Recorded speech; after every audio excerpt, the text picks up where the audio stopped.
There are moments in history that arrive not with thunder, but with silence. Moments when the world shifts in a cellar, when crowns fall without ceremony, when an empire of 300 years dissolves in the span of a single night. This is the story of the Romanovs, a family born into unimaginable splendor, raised beneath chandeliers and golden domes, yet destined to meet their end in a room too small for their legacy. It is a tale of palaces and prisons, of children who played in snow-covered gardens and parents who watched their world crumble. It is a story that begins with opulence and ends in darkness, where the last Tsar of Russia and his family walked quietly into history's most haunting goodbye. Tonight, as the world grows still around you, let us return to those final days, to the faces behind the crown, to the heartbeat of an empire as it took its last breath. If these words carry you closer to sleep, let this channel stay by your side too. A gentle tap on subscribe means these stories will find you again, night after night, guiding you softly toward rest. And if you'd like them to reach others searching for calm in the quiet hours, share this with someone who listens to history the way others listen to lullabies. Now, settle in. Let the world outside fade. This story has been waiting for you. There are families born into history, and then there are families born to carry it on their shoulders like a cloak too heavy to remove. The Romanovs were the latter. For 3 centuries, their name had been woven into the fabric of Russia itself, inseparable from the land, the church, the very idea of what it meant to be Russian. By the time Nicholas Alexandrovich was born in 1868, the weight of that legacy was already waiting for him, patient and inevitable as winter. He was not supposed to be Tsar, not at first. He was the second son, the one who could afford to be gentle, to love books and quiet afternoons, to dream of a simpler life. But history has a way of rewriting its own script. When his older brother died, the crown turned its gaze toward Nicholas, and everything changed. He was 26 when his father, Alexander III, passed away suddenly, and the throne became his almost without warning. He wept at the coronation, overwhelmed not by joy but by the crushing sense of inadequacy. "I am not prepared to be Tsar," he confessed to those close to him. "I never wanted to become one." Yet become one he did.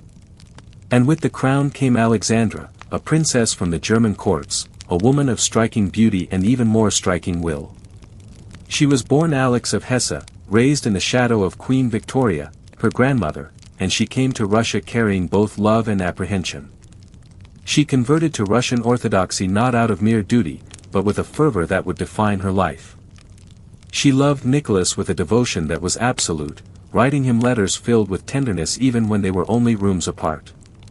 "My own beloved Nicky," she would write, "you are my sunshine, my life." And he returned that love with equal intensity, calling her Sunny, a name that captured the warmth she brought to his often lonely world. Their marriage was a rarity among royals. It was built on genuine affection, on partnership, on the quiet intimacy that most arranged unions never discovered. They walked together in gardens, read to one another by fireplaces, shared secrets that even courtiers could not penetrate. But love, no matter how deep, does not exempt anyone from the demands of empire. Russia needed an heir, a son to continue the line, and for years, that hope remained unfulfilled. First came Olga in 1895, a serious child with thoughtful eyes, the one who would carry the weight of being the eldest. Then Tatiana in 1897, elegant and composed, the one who seemed born to command. Maria followed in 1899, sweet-natured and kind, the one who softened every room she entered. And then Anastasia in 1901, mischievous and bright, the one who refused to let formality dim her spirit. For daughters, each beautiful, each loved, but not the son the empire demanded. The pressure was immense. Courtiers whispered. The public wondered. Alexandra prayed with a desperation that bordered on obsession. And then, in 1904, the prayers seemed answered. Alexei Nikolaevich was born, a boy with his father's eyes and his mother's delicate features, the heir the empire had been waiting for. The joy was overwhelming, the relief palpable. Cannons fired in celebration.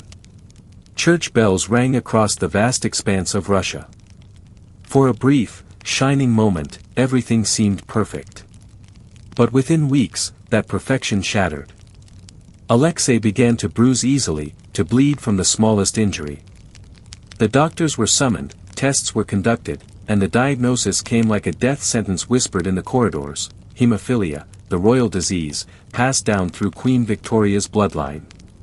It meant that Alexei's blood would not clot, that a simple fall could become life-threatening, that every day would be measured in caution and fear. Alexandra's world collapsed inward. She blamed herself, carried the guilt like stones sewn into her skin, and devoted herself entirely to protecting her son. The family's life shifted around Alexei's fragility. Nicholas cancelled trips, delayed meetings, spent hours by his son's bedside when the pain came. The daughters learned to be gentle, to play carefully, to understand that their brother's laughter came with limits. Yet despite the illness, despite the fear, they remained a family bound by love. They vacationed together at seaside palaces, sailed on the imperial yacht, picnicked in forests where sunlight filtered through birch trees like something sacred. The children were raised with a strange duality, royal in public, ordinary in private. They shared bedrooms, took cold baths in the morning for health, mended their own clothes when they tore. Alexandra insisted on simplicity where she could enforce it, wanting her children to understand humility even as the world bowed before them. Nicholas played with them on the floor, told them stories, let them climb onto his lap during state meetings. Olga read voraciously, filling notebooks with thoughts and observations. Tatiana organized everyone, a natural leader even in childhood. Maria befriended the palace servants, learning their names, asking about their families. Anastasia turned cartwheels in hallways and hid frogs in pockets, bringing chaos and joy in equal measure. And Alexei, fragile Alexei, tried so hard to be brave. He wanted to run, to ride horses, to be the soldier his father had been. But his body betrayed him again and again, and so he learned a different kind of strength, the strength of endurance, of smiling through pain, of accepting limitations without bitterness. The palaces they inhabited were not merely homes, they were worlds unto themselves, vast and ornate, echoing with the footsteps of servants and the whispers of courtiers. The Winter Palace in St. Petersburg stretched along the Neva River like a frozen dream, its facade painted in shades of green and white, its interior a labyrinth of gilded halls and marble staircases. But it was too grand, too formal, too much a stage for the family to ever feel truly at ease. Nicholas and Alexandra preferred the Alexander Palace at Tsarskoye Selo, a sprawling estate just outside the city where they could retreat into something closer to privacy. There, behind guarded gates and manicured gardens, the children grew up in rooms that were surprisingly modest by royal standards. The girls slept two to a bedroom, their spaces decorated with icons and photographs rather than excessive luxury. They had lessons every morning, languages, history, music, dancing, taught by tutors who treated them with a mixture of reverence and affection. Olga excelled in literature and languages, often losing herself in novels that transported her far beyond palace walls. Tatiana was disciplined and focused, the one her mother relied upon to keep the others organized. Maria was artistic, sketching portraits of family and friends with surprising skill. Anastasia resisted structure at every turn, preferring games and pranks to serious study, her laughter echoing through corridors that had known too much solemnity. Alexei's education was different, tailored to his limitations. He could not sit for long periods without discomfort, could not engage in physical exertion without risk. Yet his tutors marveled at his intelligence, his curiosity, his genuine interest in the world beyond his illness. He loved history, especially military history, and would spend hours arranging toy soldiers into formations, reenacting battles his father described. Nicholas would sit beside him during these games, answering questions, sharing stories of his own military service, hoping that somehow, despite everything, his son might one day be strong enough to lead. But beneath the surface of this domestic tranquility, tension simmered. Alexandra's increasing reliance on mysticism and faith healers troubled the court and scandalized the public. She believed, with an intensity that bordered on fanaticism, that God would protect her son, that prayer and faith were more powerful than medicine. And into this desperation walked Grigory Rasputin, a Siberian peasant turned holy man, whose presence would cast a long shadow over the family's final years. Rasputin was a contradiction, crude and charismatic, devout and debauched, a man whose very existence defied easy categorization. He claimed to have visions, to possess healing powers, and when he was brought to the palace to pray over Alexei during one of his worst bleeding episodes, something extraordinary happened. The boy's pain subsided. The bleeding slowed. Whether through genuine mystical ability, psychological influence, or sheer coincidence, Rasputin's intervention seemed to work, and Alexandra became convinced he was sent by God himself. Nicholas was more skeptical, but he could not deny the results. When Rasputin was present, Alexei improved. When he was absent, the crises worsened. And so the holy man became a fixture in their lives, offering advice that extended far beyond medical matters. He spoke to Alexandra about politics, about appointments, about whom to trust and whom to dismiss. She listened, believed, acted on his counsel, and the court watched with growing alarm. The children's relationship with Rasputin was complicated. To them, he was simply the man who helped their brother, who made their mother smile again when worry had carved lines into her face. They called him our friend, wrote him letters when he was away, thanked him for his prayers. But they were also aware, in the way children sense adult tensions, that his presence troubled others, that his name was spoken with distaste by relatives and courtiers alike. Outside the palace walls, Russia was changing in ways the family could not fully comprehend from their insulated existence. The country was vast, stretching across 11 time zones, encompassing dozens of ethnic groups, languages, and traditions. It was a nation of extreme contrasts, immense wealth concentrated in the hands of a few, grinding poverty endured by millions. The Industrial Revolution had come late to Russia, and it had come hard, pulling peasants from farms into factories where conditions were brutal and wages barely enough to survive. Nicholas believed in autocracy, in the divine right of tsars to rule without constraint. It was how he had been raised, how his father had ruled, how the Romanovs had always governed. But the world was shifting beneath that certainty. Japan's defeat of Russia in 1905 had humiliated the empire, exposed its military weaknesses, and emboldened those who demanded reform. The revolution that followed, though ultimately suppressed, had forced Nicholas to grant a constitution and establish a Duma, a parliament with limited powers. He resented these concessions, saw them as weakening the autocracy he was sworn to preserve.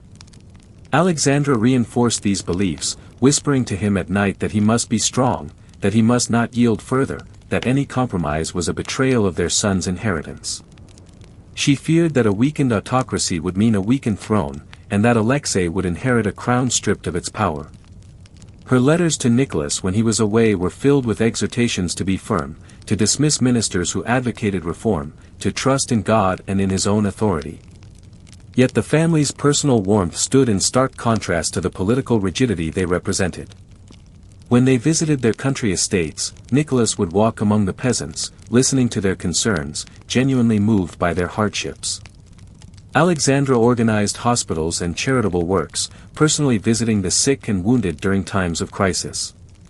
The children volunteered as nurses during World War I, working in hospital wards, changing bandages, comforting soldiers who were often shocked to be attended by grand duchesses. There was a disconnect, a tragic inability to see that personal kindness could not substitute for systemic change. They loved their people in the abstract, cared deeply about individual suffering they witnessed, but could not grasp the larger forces demanding transformation. They were trapped in a worldview that no longer matched reality, holding tightly to traditions that were crumbling around them. The golden cage they inhabited was beautiful, certainly, filled with love and laughter and moments of genuine happiness. Family dinners were warm affairs, with Nicholas at the head of the table sharing stories while Alexandra ensured everyone was served. Evenings were spent reading aloud, playing music, engaging in the simple pleasures that any family might enjoy. Birthdays and name days were celebrated with homemade gifts and performances, the children staging little plays for their parents' amusement. But even in those moments of domestic bliss, the weight of empire pressed down. Nicholas would be called away to meetings that stretched into early morning hours. Alexandra would retreat to her rooms with migraines brought on by stress and worry. The children would overhear conversations that stopped abruptly when they entered rooms, would sense tensions they were too young to fully understand. The photographs from those years tell a story that words sometimes struggle to capture. There is Nicholas in his military uniform, standing straight-backed and solemn for official portraits, yet in candid shots he is different, relaxed, smiling, his arm around one of his daughters or kneeling beside Alexei. Alexandra appears regal and distant in formal photographs, her expression guarded, but in private images she is softer, her eyes warm when they rest on her children, her hand often reaching to touch Nicholas as if to anchor herself to something solid in an uncertain world. The children, too, transform between public and private moments. In official photographs they are composed, dressed in white dresses and fine suits, their expressions carefully neutral. But the family albums reveal something else entirely, Anastasia making faces at the camera, Maria laughing mid-motion, Olga caught reading with that characteristic faraway look, Tatiana organizing her siblings for a group shot with gentle authority. Alexei appears in many images either being carried or seated, his sailor suits perfectly pressed, his smile brave despite the pain that was never far away. They documented their lives obsessively, these Romanovs. Nicholas was an avid photographer, one of the first royals to embrace the relatively new technology. He took thousands of photographs, capturing not grand state occasions but the intimacy of family life, picnics by the sea, the children playing in snow, Alexandra reading in garden chairs, moments that might have belonged to any loving family were it not for the settings and circumstances. These images would later become precious, evidence of a humanity that propaganda and revolution tried to erase. The family vacationed each year at Levadia Palace in Crimea, a white marble confection overlooking the Black Sea. There the children could breathe freely, away from the strictures of court life. They swam, took long walks along cliffsides, played tennis on courts overlooking azure waters. Nicholas taught them to appreciate nature, pointing out birds and plants, instilling in them a love for Russia's vast and varied landscape.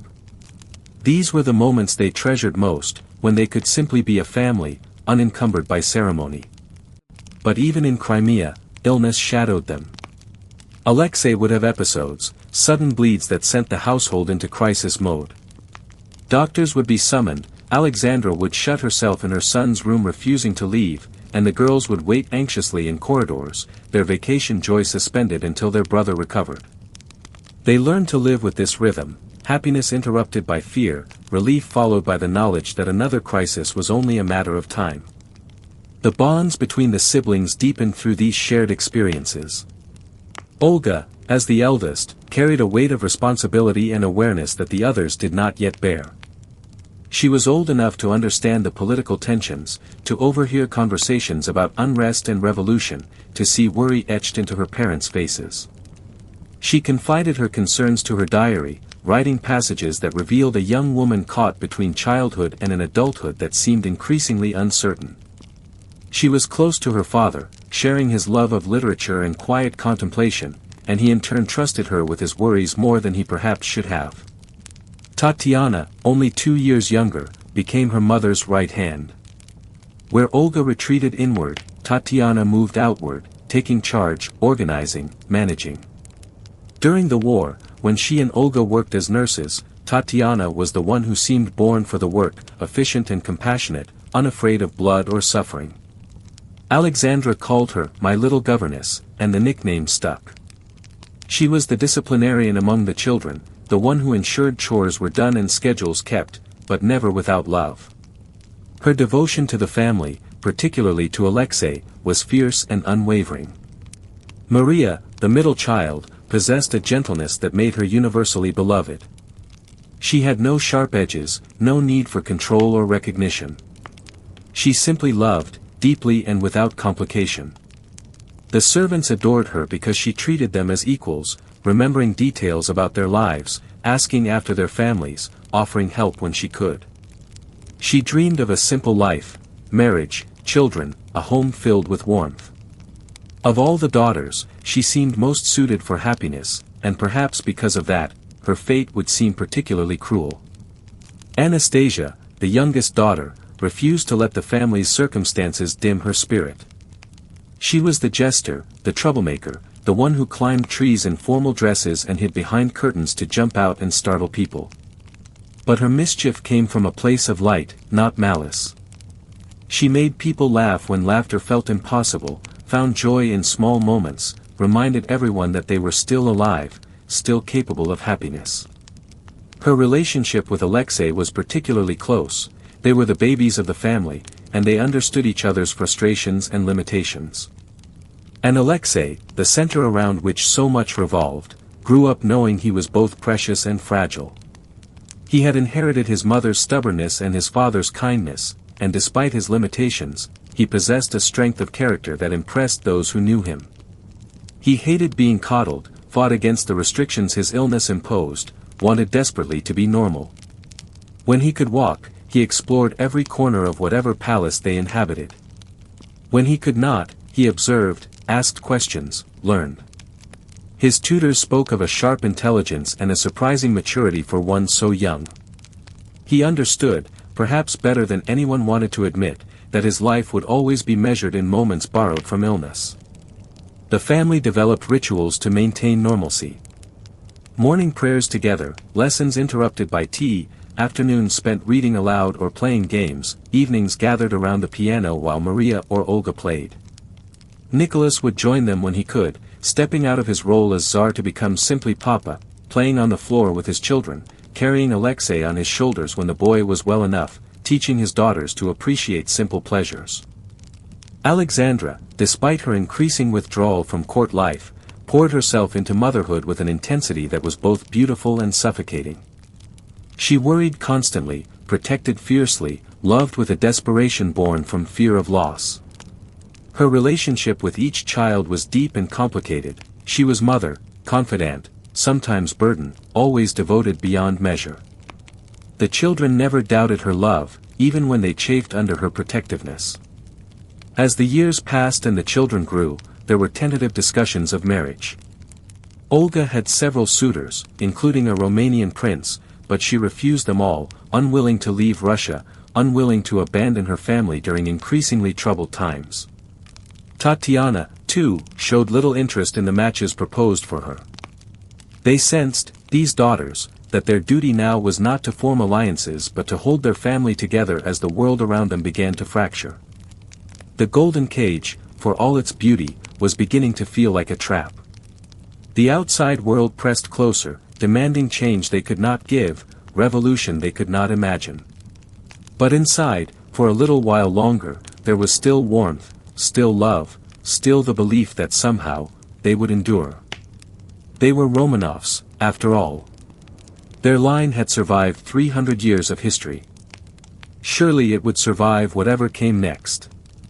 They could not know, in those final peaceful moments, that the cage was already breaking, that the gold was tarnishing, that everything they knew was about to be swept away by forces they had failed to understand until it was far, far too late.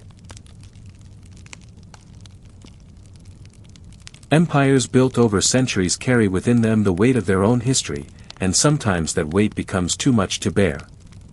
Russia in the early 20th century was a colossus straining under contradictions it could no longer reconcile. It was a nation of immense natural resources and desperate poverty, of technological advancement and medieval backwardness, of grand ambitions and grinding limitations. And at the center of this vast, troubled empire sat Nicholas II, a man who loved his family with tenderness but governed his nation with a rigidity that would prove catastrophic. The first true crack appeared not from within but from without, across the Sea of Japan, where an upstart nation dared to challenge the Russian bear. In 1904, Japan launched a surprise attack on the Russian fleet at Port Arthur, and what followed was a humiliation that shook the very foundations of the empire. Russia, vast and supposedly invincible, was defeated by a smaller, more modern power. Ships were sunk, armies routed, and the myth of Russian military supremacy shattered. Nicholas had believed the war would be quick, that it would rally his people, that it would demonstrate strength. Instead, it exposed weakness, incompetence, and the dangerous gap between imperial pretension and actual capability. The news traveled slowly across the vast distances of Russia, but when it arrived, it landed like stones in still water, ripples of discontent spreading outward. Workers in St. Petersburg, already struggling with impossible hours and starvation wages, began to organize. Students debated radical ideas in smoky rooms. Peasants in the countryside, who had sent their sons to die in a war they did not understand, began questioning the order that demanded such sacrifice. The empire that had seemed eternal suddenly seemed vulnerable. On January 22, 1905, a day that would come to be known as Bloody Sunday, thousands of workers marched peacefully toward the Winter Palace. They carried icons and portraits of the Tsar, singing hymns and prayers, asking their father emperor to hear their grievances. They did not come with violence or revolution in their hearts, they came with faith that Nicholas, if only he knew of their suffering, would help them.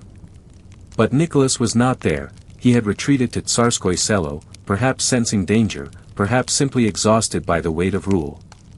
And the soldiers guarding the palace, nervous and ill-prepared, opened fire. Hundreds fell in the snow, blood staining white streets red, and with them fell something more intangible but infinitely more important, the last remnants of faith in the divine protection of the Tsar. The workers had come as children seeking a father, and they had been answered with bullets. The psychological impact of that betrayal rippled through the empire like a wound that would never properly heal. Nicholas had not given the order to fire, but he bore the responsibility, and in the eyes of many, he became not the little father but the bloody Tsar. Revolution followed, swift and terrifying. Strikes paralyzed cities. Peasants seized land. The military wavered in its loyalty. For months, the empire teetered on the edge of collapse, and Nicholas, trapped between his convictions and reality, struggled to respond. His instinct was to suppress, to use force to restore order, but even he could see that force alone was not enough. Reluctantly, prodded by advisors and threatened by the complete dissolution of his authority, he issued the October Manifesto, promising civil liberties and an elected parliament, the Duma. It was a compromise that satisfied no one. Radicals saw it as too little, too late, a trick to defuse revolutionary energy. Conservatives saw it as a betrayal of autocratic principles, a dangerous weakening of the throne. And Nicholas himself saw it as a temporary concession, something he could walk back once stability returned. He never truly accepted the legitimacy of the Duma, never saw it as anything more than an advisory body that existed at his pleasure. This fundamental rejection of reform would poison every subsequent attempt at meaningful change. Inside the Alexander Palace, the family felt the tremors but remained insulated from their full force. Alexandra was terrified during those months, fearing assassination, worrying constantly about the children's safety. Guards were increased, movements restricted, and the sense of being under siege became part of daily life. The children sensed the fear, asked questions their parents struggled to answer, and gradually their world began to contract. The easy freedom of earlier years gave way to heightened security and constant vigilance. Nicholas threw himself into family life as an escape from the political chaos he could not control. He spent more time with the children, played more games with Alexei, took longer walks with his daughters. But Alexandra saw this as weakness, a retreat when strength was needed. She began to assert herself more forcefully in political matters, convinced that any yielding to popular demands was a betrayal of Alexei's birthright. Her letters to Nicholas during this period grew more urgent, more insistent, filled with religious language and absolute certainty. "Be the emperor," she wrote. "Be Peter the Great, be Ivan the Terrible, be the Tsar that your father was. Crush them all under your feet." But Nicholas was none of those men. He was conscientious, dutiful, bound by tradition, but he lacked the ruthlessness or vision that might have saved him. He wanted to be a good Tsar in the manner his father had been, but the world had changed in ways he could not comprehend. His father had ruled through force of personality and fear, Nicholas ruled through neither. He inspired neither devotion nor terror, only a kind of distant pity mixed with frustration. The Duma met for the first time in 1906, in the Tauride Palace, and almost immediately it became a battleground. The representatives, many of them liberals and radicals who had spent years imagining this moment, came with ambitious agendas for reform. They wanted land redistribution, workers' rights, curtailment of autocratic power. Nicholas saw these demands as revolutionary, as attacks on the very foundation of empire. Within months, he dissolved the First Duma. A second was elected, grew even more radical, and was dissolved even faster. By the time the Third Duma convened, the electoral laws had been changed to ensure a more conservative, compliant body. This pattern of promise and betrayal, of offering reform with one hand while taking it back with the other, deepened the cynicism and radicalism of those who sought change. If peaceful reform was impossible, if the Tsar would always find ways to undermine popular representation, then perhaps more extreme measures were necessary.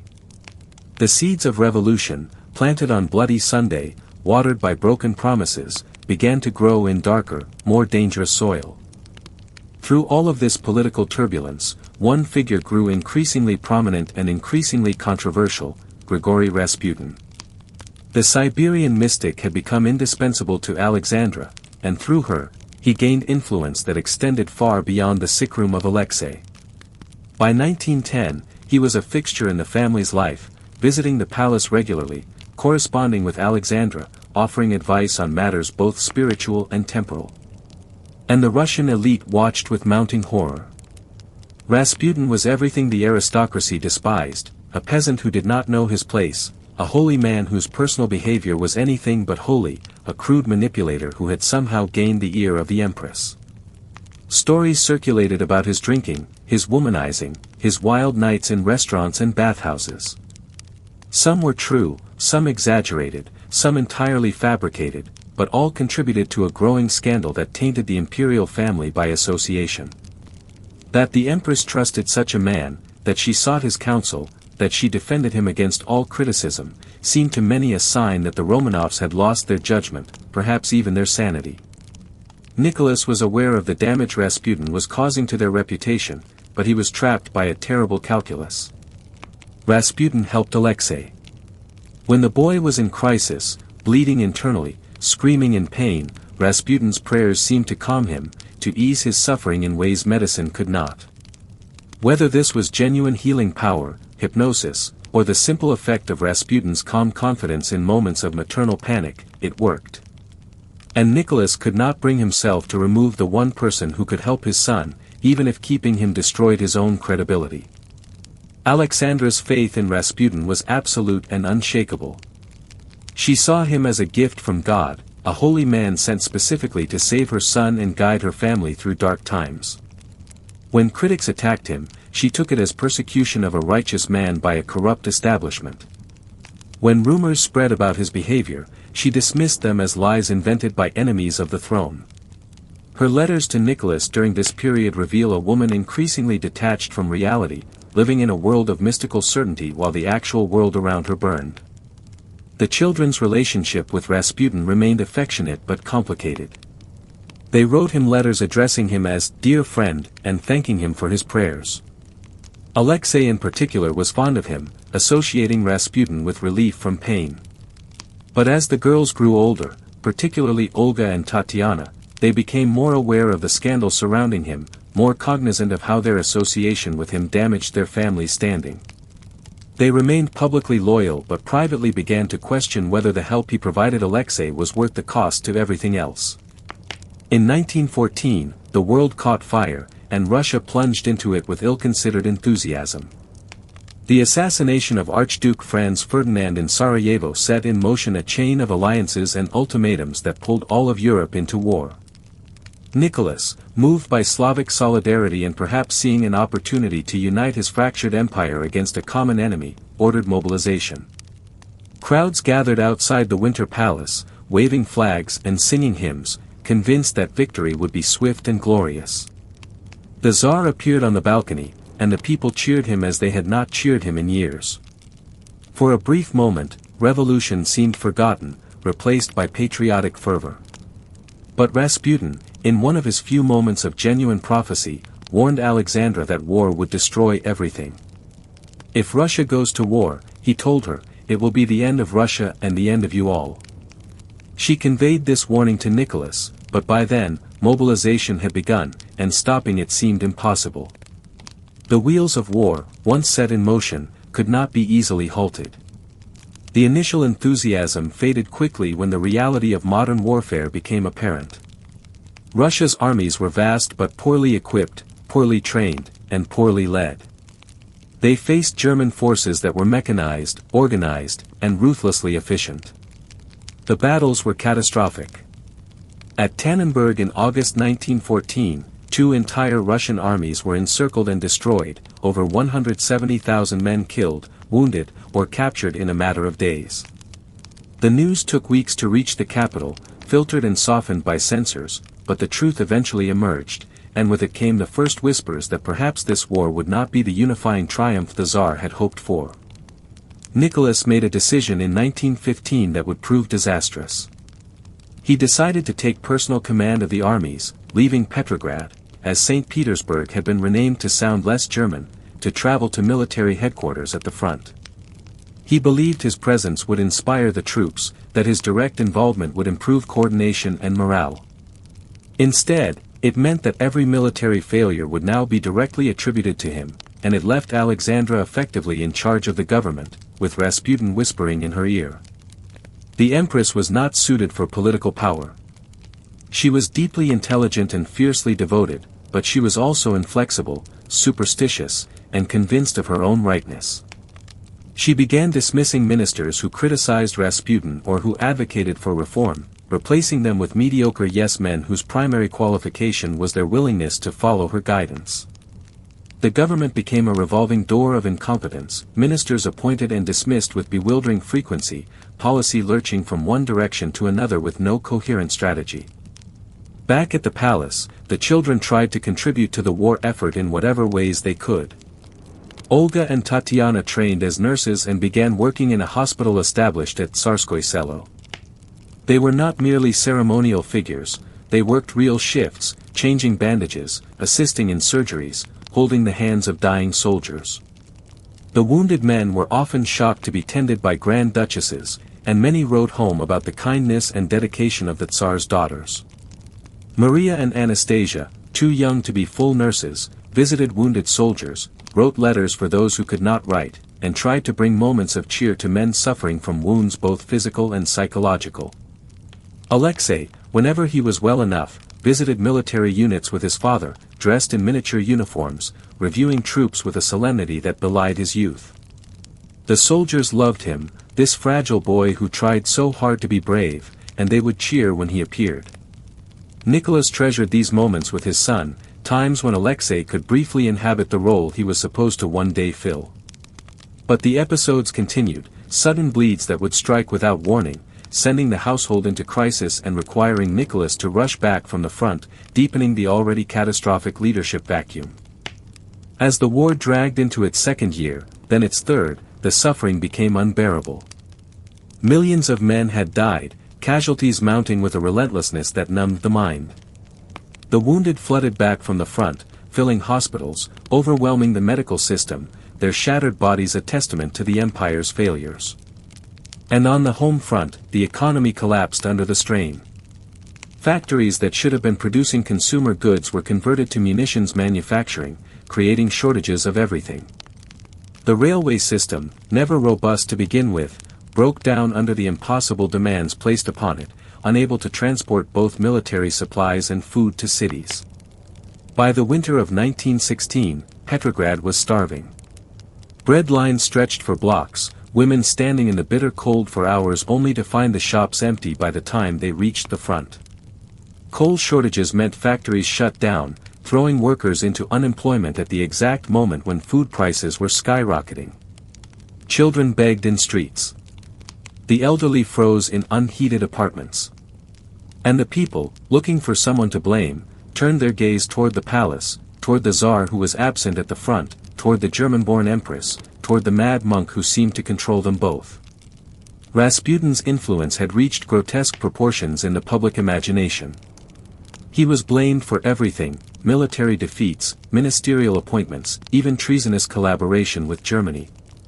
The fact that Alexandra was German by birth, that she had relatives fighting on the other side, fed conspiracy theories that she was deliberately sabotaging the war effort. These accusations were baseless. Her loyalty to Russia was absolute, however misguided her political instincts, but perception mattered more than truth, and the perception was damning. The aristocracy, the military leadership, even members of the extended Romanov family began to discuss desperate measures. Rasputin had to be removed, they agreed. As long as he controlled the empress, and she controlled the government through the absent Tsar, there could be no effective governance, no hope of winning the war, no possibility of reform. Some suggested exile, others imprisonment, but a small group of conspirators decided on a more permanent solution. On the night of December 29, 1916, Prince Felix Yusupov, one of the wealthiest men in Russia, invited Rasputin to his palace under the pretense of meeting his wife, the beautiful Princess Irina. What followed has become the stuff of legend, embroidered and exaggerated over the years, but the essential facts remain chilling. The conspirators fed Rasputin cakes and wine laced with cyanide, but he did not die. In desperation, Yusupov shot him, and Rasputin fell. But when the others came to examine the body, Rasputin lunged at Yusupov, and the conspirators shot him again, multiple times. Still he struggled, crawling toward the courtyard. Finally, they beat him and threw his body into the freezing Neva River, where he drowned beneath the ice. When the news reached Alexandra, her grief was overwhelming, a keening sorrow that seemed to hollow her out from within. She had lost her protector, her spiritual guide, the one person she believed could save her son. Nicholas returned from the front to find his wife inconsolable, and though he had never fully shared her faith in Rasputin, he felt the loss of this connection to hope. They buried Rasputin on the grounds of Tsarskoye Selo in a small, private ceremony, and Alexandra visited the grave daily, praying for intercession that would never come. The conspirators had hoped Rasputin's death would be a turning point, that it would break the empress's influence and allow for competent governance. Instead, it changed nothing, or rather, it changed everything in the wrong direction. Alexandra became even more isolated, even more convinced that dark forces were conspiring against her family. And the public, rather than being relieved, sensed that the very fabric of authority was unraveling. If aristocrats could murder a man so close to the imperial family with impunity, what did that say about the Tsar's power? The winter of 1917 was the coldest in living memory, as if nature itself had turned against Russia. In Petrograd, the bread lines grew longer, the tempers shorter, the desperation sharper. On March 8, International Women's Day, textile workers in Petrograd went on strike, and women from the bread lines joined them, their protest about hunger and exhaustion and children crying in cold apartments. The next day, more workers joined. By the third day, the strikes had spread across the city, and what began as a protest about bread had transformed into something larger, more dangerous, more irreversible. Nicholas, still at military headquarters, received reports but did not grasp their significance. He had weathered strikes before, weathered the revolution of 1905. Surely this too would pass. He ordered the military to restore order, to use force if necessary. But the soldiers, many of them peasants themselves, saw their own families in the faces of the protesters. When ordered to fire, some units refused. Others joined the demonstrators, bringing their weapons with them. The very foundation of autocratic power, military loyalty, was crumbling. The Duma, that institution Nicholas had never truly accepted, met in emergency session and declared the formation of a provisional committee to restore order. Members of the imperial family came to plead with Nicholas to return to the capital, to make concessions, to appoint a government that had public confidence. But he resisted, still convinced that firmness, not flexibility, was what the moment required. I shall maintain the principle of autocracy as firmly and unflinchingly as did my late father, he had once said, and he clung to that principle even as the ground disappeared beneath his feet. Alexandra, at Tsarskoye Selo with the children, was in her own crisis. All 5 children had contracted measles, a disease that could be dangerous for healthy children and potentially fatal for Alexei. The palace was quarantined, the children feverish and miserable, and Alexandra herself was nearly hysterical with worry. She barely slept, moving from room to room, checking on each child, praying desperately.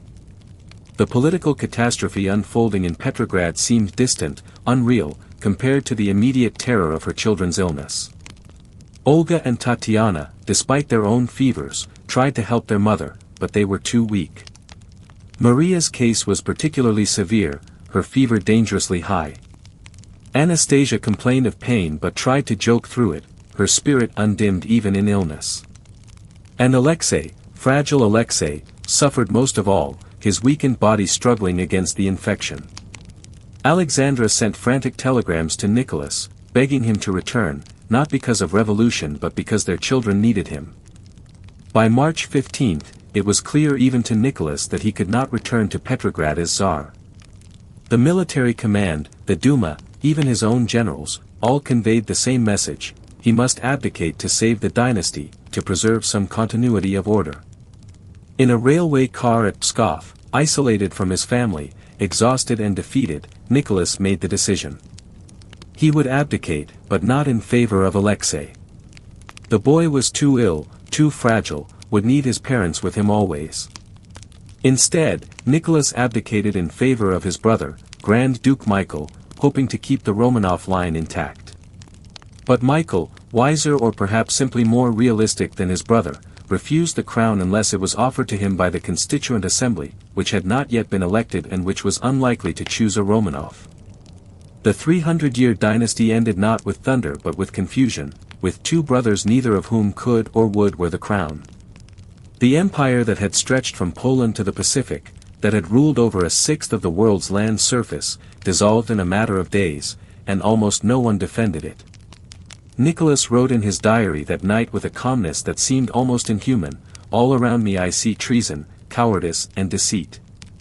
But he did not rage, did not weep, did not even seem particularly surprised. It was as if some part of him had known all along that this ending was inevitable, that he had been playing a role in a tragedy whose conclusion had been written long before he took the stage. When he was finally allowed to return to Tsarskoye Selo, to his sick children and desperate wife, he was no longer Emperor Nicholas II. He was simply Colonel Romanov, a title he had once held in the military, now his only designation. The guards who had once bowed now watched with suspicion.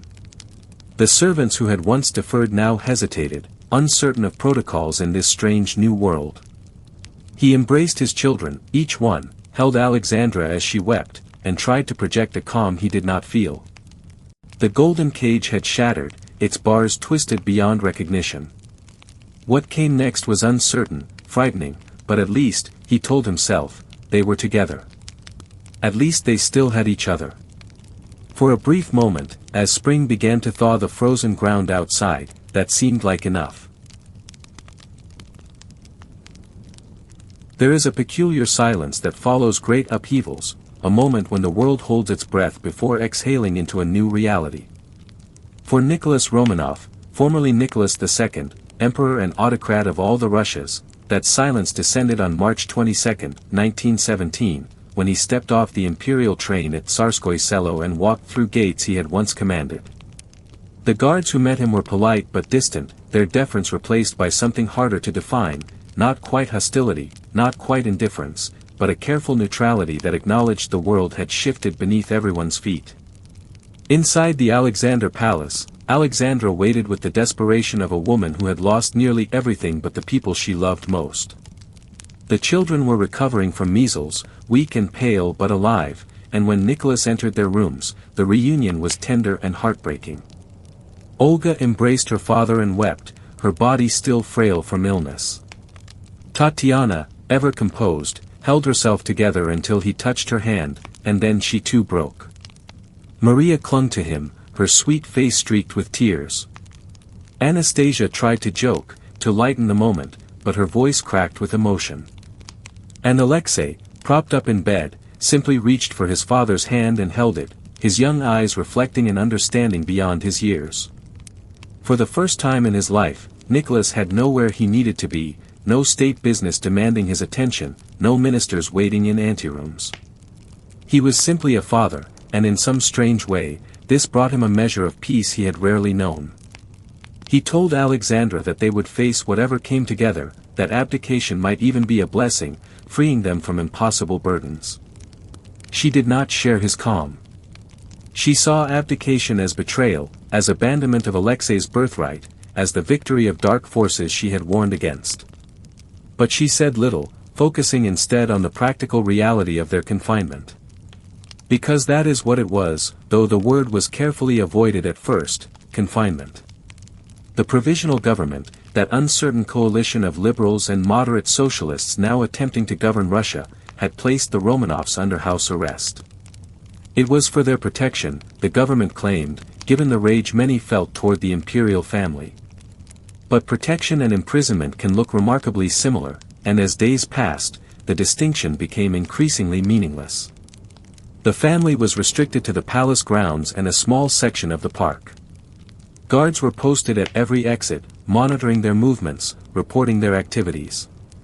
Visitors were forbidden without special permission, which was rarely granted. Mail was censored, both incoming and outgoing. The telephone lines were cut. Slowly, methodically, they were being isolated from the world beyond the palace walls, separated from friends, from relatives, from any source of information or support. Nicholas adapted to this new life with a stoicism that surprised even those who knew him well. He established routines, morning prayers with the family, breakfast together, then physical labor to occupy himself. He chopped wood, cleared snow, tended a vegetable garden, threw himself into manual work with an energy he had never shown for governance. The exercise exhausted him in ways that felt clean and uncomplicated, and at night, he slept more soundly than he had in years. He read aloud to the children in the evenings, losing himself in novels and histories, creating small islands of normalcy in the sea of uncertainty. Alexandra struggled more. She spent hours in prayer, lighting candles before icons, seeking comfort in ritual and faith. She wrote letters that she knew would be read by censors, carefully phrasing each sentence to avoid giving offense while still trying to maintain connections. She organized the household, managed the servants, attempted to preserve some semblance of the order she had always insisted upon. But the weight of their circumstances pressed upon her, manifesting in physical ailments, migraines, heart palpitations, an exhaustion that no amount of rest could cure. The children, despite everything, found moments of happiness. Youth has a resilience that allows it to adapt to almost any circumstance, and they were together, which mattered more than the restrictions placed upon them. They continued their lessons, though tutors were now difficult to arrange. They put on small plays for their parents, acting out scenes from favorite stories. They played games in the limited space available to them, took walks when weather permitted, maintained the intimacy that had always characterized their relationships. Olga, at 21, bore the weight of awareness most heavily. She understood politics, read the newspapers that occasionally made their way into the palace, and saw how quickly the tide was turning against them. She worried constantly about what would happen next, where they might be sent, whether they would be allowed to stay together. Her diary from this period reveals a young woman oscillating between hope and despair, between faith that somehow things would improve and fear that the worst was yet to come. Tatiana threw herself into helping her mother, taking over many of the organizational duties that Alexandra's health no longer allowed her to manage. She dealt with the servants, organized meals, ensured the household ran smoothly despite the chaos outside their walls. She was 20 years old, beautiful and capable, and she carried responsibility as if it were her natural inheritance. The guards respected her, addressing her formally even as they denied requests she made on behalf of the family. Maria, at 18, tried to maintain connections with the guards, treating them with the same kindness she had always shown to servants and soldiers. She learned their names, asked about their families, offered them tea when she could. Some of the guards responded to her warmth, bending small rules, passing messages, treating the family with more humanity than their orders strictly required. Others saw her friendliness as manipulation, as an attempt by aristocrats to undermine revolutionary discipline, and they responded with coldness that wounded her deeply. Anastasia, 17 and still the family jester, refused to let confinement dim her spirit entirely. She found ways to make her siblings laugh, invented games to pass the time, named the guards and mimicked their mannerisms when they were out of earshot. But even she could not escape the reality of their situation, and increasingly her humor had an edge of desperation, as if she were using laughter as a weapon against fear. Alexei, 13 years old and increasingly aware of how much had been lost on his behalf, struggled with guilt that no child should have to bear. He understood, in ways his parents tried to shield him from, that his father had abdicated partly because of him, because Nicholas could not imagine placing the crown on a boy whose body might betray him at any moment.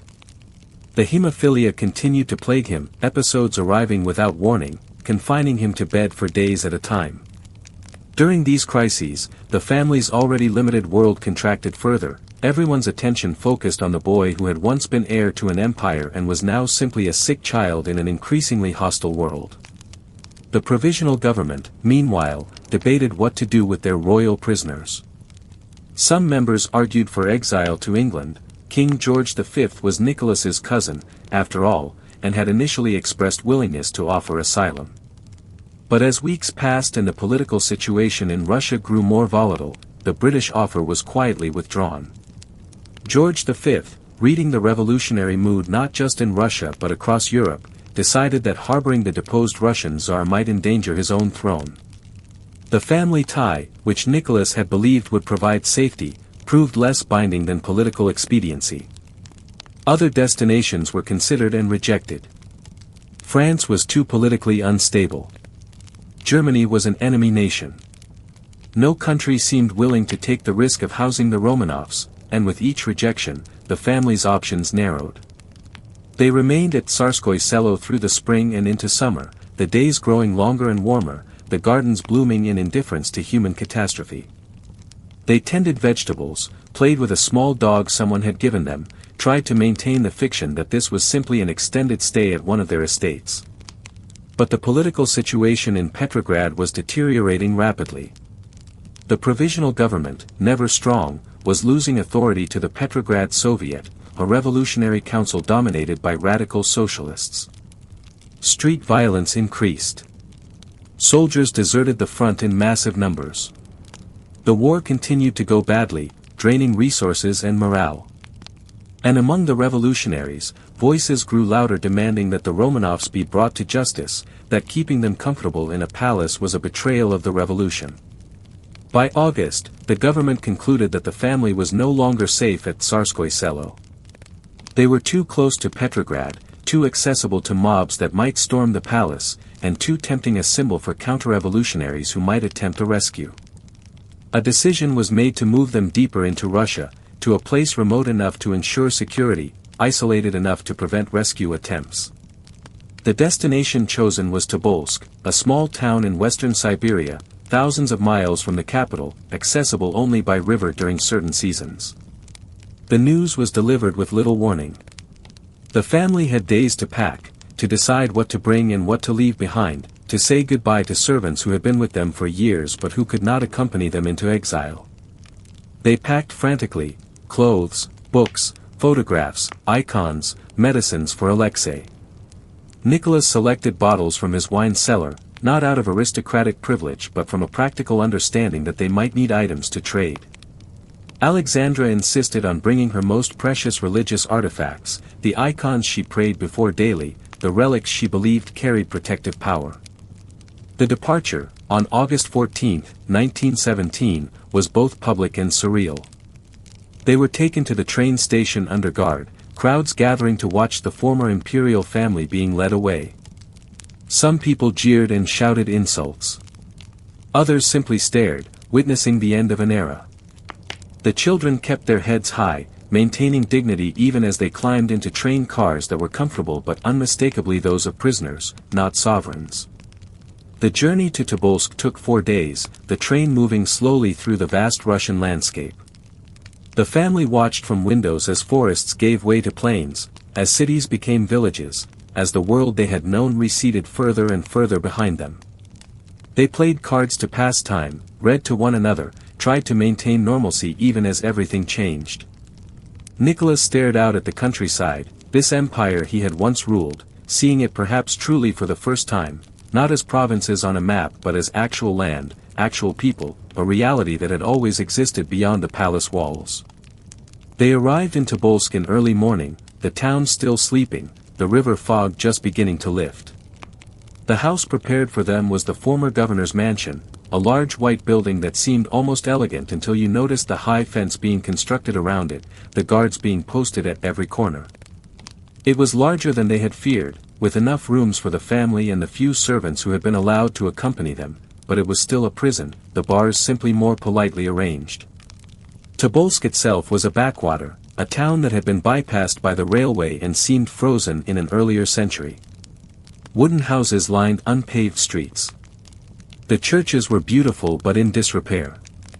The people were simple, mostly merchants and peasants, and they viewed the arrival of the former Tsar with a mixture of curiosity and uncertainty. Some felt sympathy for this fallen family. Others saw them as symbols of oppression who had finally received their due. Most simply went about their lives, their own struggles too immediate to waste much thought on the Romanovs. The family settled into a new routine, different from Tsarskoye Selo but similar in its attempts at normalcy. They woke early, attended prayers in a makeshift chapel set up in one of the rooms. They took lessons, though finding qualified tutors in Tobolsk proved nearly impossible. They walked in the enclosed yard for exercise, Nicholas continuing his physical labor, chopping wood for the stoves that would be essential once Siberian winter arrived. They read extensively, Nicholas worked through entire sets of historical volumes, while the girls devoured novels and poetry. Evenings were spent together in what they called the common room, the family gathered around a single table, reading aloud, playing games, sewing, simply being present with one another. These were the moments Nicholas seemed to treasure most, when the external world receded and it was simply him, his wife, and his children, connected by love that no revolution could legislate away. He wrote in his diary during this period with a contentment that seems almost incomprehensible given their circumstances, "The Lord has sent us this trial for our salvation." Winter arrived in Tobolsk with a ferocity that even Siberians found remarkable. By November, temperatures dropped to 40 below zero, the cold so intense it seemed to crack the air itself. The river froze solid, cutting off the town's only connection to the outside world until spring thaw. Snow piled in drifts taller than a man, transforming the landscape into something both beautiful and hostile. The family huddled close to stoves, wearing layers of clothing, their breath visible even inside the house. Alexei's joints ached terribly in the cold, and he spent more days in bed, his mother sitting beside him, reading, praying, trying to ease suffering she could not prevent. The isolation was nearly complete. Mail arrived irregularly, often weeks old when it finally reached them. Newspapers were censored or withheld entirely. The guards rotated, some sympathetic, others openly hostile, and the family never knew from one day to the next what small privileges might be granted or revoked. They were dependent on the goodwill of men who held all the power, men whose moods shifted with political winds blowing from distant cities. Yet even in this isolation, bonds formed. Some of the guards, particularly those from the original detachment, came to see the Romanovs not as symbols but as people. They watched Nicholas chop wood in sub-zero temperatures, never complaining, and respected his work ethic. They saw Alexandra nursing her sick son through the night and recognized maternal devotion. They played with Anastasia's small dog and laughed at her jokes. They were moved by the dignity with which the family faced their circumstances, by the absence of self-pity or demands for special treatment. One guard in particular, a young soldier named Nagorny, became devoted to Alexei, carrying the boy when he could not walk, playing simple games with him during recovery periods, treating him with a gentleness that brought tears to Alexandra's eyes. These small kindnesses mattered enormously, reminders that humanity could survive even in circumstances designed to strip it away. The family celebrated Christmas in December, transforming their limited space into something festive. They made decorations from paper and scraps of fabric. Nicholas procured a small tree from the guards, and the children decorated it with candles and ornaments crafted from whatever materials they could find. They gave each other gifts they had made themselves, drawings, embroidered handkerchiefs, small carvings. Alexandra prepared what special foods she could manage with their limited supplies. They sang carols, attended a Christmas service conducted by a local priest who was allowed to visit, and for a few hours, they were simply a family celebrating together, the world's hostility held temporarily at bay. Olga turned 22 in Tobolsk, a birthday marked with quiet ceremony. She had once imagined celebrating in palaces, surrounded by courtiers and gifts of jewelry and silk. Instead, she received homemade cards from her siblings and a cake baked by one of the loyal servants. She did not complain, did not mourn what had been lost. She had grown into a woman of remarkable depth during these months of captivity, her earlier anxieties giving way to a kind of philosophical acceptance. "Whatever is meant to be will be," she wrote in her diary. "We are in God's hands." But even as the family adapted to their circumstances, the world outside was transforming in ways that would determine their fate. In November 1917, while the Romanovs were settling into their Tobolsk routine, the Bolsheviks under Vladimir Lenin seized power in Petrograd, overthrowing the provisional government in a nearly bloodless coup. The moderate liberals who had deposed Nicholas were themselves deposed by radicals who believed in total revolution, in the complete destruction of the old order and its replacement with something entirely new. The Bolsheviks had no interest in monarchist restoration, no sympathy for fallen aristocrats, no patience for the kind of moderate approach the provisional government had taken. To them, the Romanovs were not prisoners to be guarded but enemies to be eliminated, symbols of oppression that needed to be erased. News of the Bolshevik takeover reached Tobolsk slowly, filtered through rumor and propaganda, but even the most sympathetic guards understood that this change boded ill for their prisoners. By spring 1918, as the ice on the Tobolsk River began to crack and break, orders arrived from Moscow, where the Bolshevik government had relocated to escape German advances. The Romanovs were to be moved again, this time to Moscow itself, ostensibly to stand trial for crimes against the people. But trial seemed unlikely. The Bolsheviks had already demonstrated their preference for swift revolutionary justice over legal process. Nicholas and Alexandra understood what this might mean, but they had no power to resist, no allies who could intervene, nowhere to run even if they could escape. The family was to be separated. Alexei was too ill to travel, he had suffered another severe bleeding episode, this time into his groin, and the pain was excruciating. Moving him might kill him, the doctors warned. Nicholas faced an impossible choice: go and leave his son behind, or refuse and risk them all. After agonizing deliberation, he decided that he and Alexandra would go, taking Maria to help care for them, while the other 3 daughters remained in Tobolsk with Alexei until he was strong enough to travel. The separation was wrenching. The family had survived everything by staying together, by maintaining their unity against external forces. Now they were being torn apart, and everyone felt the wrongness of it, the violation it represented. On the morning of departure, April 26, 1918, they held each other long and desperately. Olga, Tatiana, and Anastasia clung to their parents, to Maria, trying to memorize faces, voices, the feeling of embrace. Alexei, still weak and in pain, wept openly, and Nicholas knelt beside his son's bed, whispering reassurances neither of them believed. "We will be together soon," Nicholas promised. "This is just temporary. Be brave, my boy. Be brave." The carriage came, and Nicholas, Alexandra, and Maria climbed inside, turning back to wave at the 3 daughters and son framed in the doorway of the governor's house. The image burned itself into everyone's mind, a family divided, waving goodbye across a growing distance, not knowing if they would ever be whole again. The journey from Tobolsk took them not to Moscow but to Ekaterinburg, a mining city in the Urals, a center of Bolshevik support where the local Soviet had demanded custody of the Romanovs. The train pulled into the station late at night, and the family was taken to a house on Voznesensky Prospect, a substantial 2-story building that had been commandeered from a local merchant. It was called, with terrible prescience, the House of Special Purpose. They were led inside, shown to rooms that were smaller and darker than what they had had in Tobolsk. The windows had been painted white from the outside so they could not see out, and when Maria tried to open one for air, a guard shouted that this was forbidden. The atmosphere was different here, harsher, more hostile, charged with an animosity that had been absent in Tobolsk.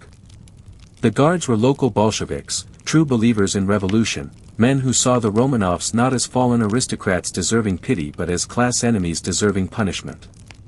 Nicholas requested that they be allowed to attend Easter services at a local church, as they had in Tobolsk. The request was denied. He asked for books from the local library. The request was denied. He asked if they might walk in the small garden behind the house. After days of deliberation, this was grudgingly allowed, but only for limited hours and always under heavy guard. The cage was tightening, and everyone could feel it. Alexandra's health deteriorated rapidly. The stress, the uncertainty about her other children still in Tobolsk, the hostile environment, all of it took a physical toll. She spent increasing amounts of time in a wheelchair, her heart weak, her body failing. Maria cared for both parents now, this gentle middle daughter who had always been the family's emotional anchor, and she bore the burden with grace but also with exhaustion that showed in her face. Back in Tobolsk, Olga, Tatiana, Anastasia, and Alexei waited for permission to rejoin their parents. Alexei slowly recovered, his body healing with the maddening slowness that had characterized every previous episode. The girls kept vigil, maintained routines, tried not to imagine worst-case scenarios. Finally, in mid-May, word came that they could travel. They packed quickly, said goodbye to the few people in Tobolsk who had shown them kindness, and began the journey to Ekaterinburg, to reunion, to whatever fate awaited them all. When they arrived at the House of Special Purpose on May 23, 1918, the family was whole again, together in one place for the first time in weeks. They embraced, wept, held each other with the intensity of people who understood how fragile togetherness had become. Nicholas carried Alexei to his room, the boy still too weak to walk far. The daughters unpacked their few belongings, tried to make the cramped rooms feel like home. They were together. For now, that was enough. They could not know that they had less than 2 months left, that the walls surrounding them would soon become their tomb, that their story was racing toward an ending written in darkness and silence and blood. There are places in the world where darkness seems to gather and linger, where the weight of coming tragedy presses down on the present like a physical force. The House of Special Purpose, painted white on the outside and hollow on the inside, was such a place. It stood on a slight hill, surrounded by a high wooden fence hastily constructed to block any view in or out, and within those walls, the Romanov family entered the final chapter of their lives, though they did not yet know how soon the ending would come. The house belonged to a mining engineer named Ipatiev, who had been given mere hours to vacate his home before it was commandeered by the Ural Regional Soviet. He took what he could carry and left behind furniture, personal belongings, the accumulated comfort of a lifetime, all of it now repurposed for imprisonment. The ground floor became living quarters for the guards, their voices and cigarette smoke drifting up through floorboards. The upper floor was divided into 5 rooms for the family, one for Nicholas and Alexandra, one for Alexei and the doctor who had accompanied them, one for the 4 daughters who shared the space as they always had, and 2 for the handful of servants still permitted to attend them. The rooms were cramped, the ceilings low, the windows sealed and painted over so that only dim light filtered through, giving everything a perpetual twilight quality. The family was allowed almost nothing from their former lives, no photographs on the walls, no personal mementos beyond what they could carry in trunks and suitcases. The space felt temporary and permanent at once, a holding area with no clear destination, a waiting room for an appointment that had not yet been scheduled. The guards rotated shifts, and their attitudes ranged from professional indifference to open contempt. Some were workers from local factories, men who had suffered under the imperial system and who now took satisfaction in seeing the former Tsar reduced to powerlessness. Others were soldiers, young men hardened by years of war, who carried out their duties with mechanical efficiency. A few, very few, retained some measure of sympathy, but they learned quickly to hide it, as any softness toward the prisoners was viewed as political unreliability, potential counter-revolutionary sentiment. The commandant of the house was Alexander Avdiev, a former factory worker with a crude sense of authority. He established rules that seemed designed not for security but for humiliation. The family could not close their bedroom doors, ensuring no privacy even in sleep. They had to request permission to use the single bathroom, and guards often took their time responding, forcing them to wait in humiliation. Meals were brought at irregular times, sometimes cold, sometimes barely sufficient. The degradation was intentional, a daily reminder that they existed now at the pleasure of people who had once existed at theirs. Nicholas bore these indignities with a stoicism that bordered on the supernatural.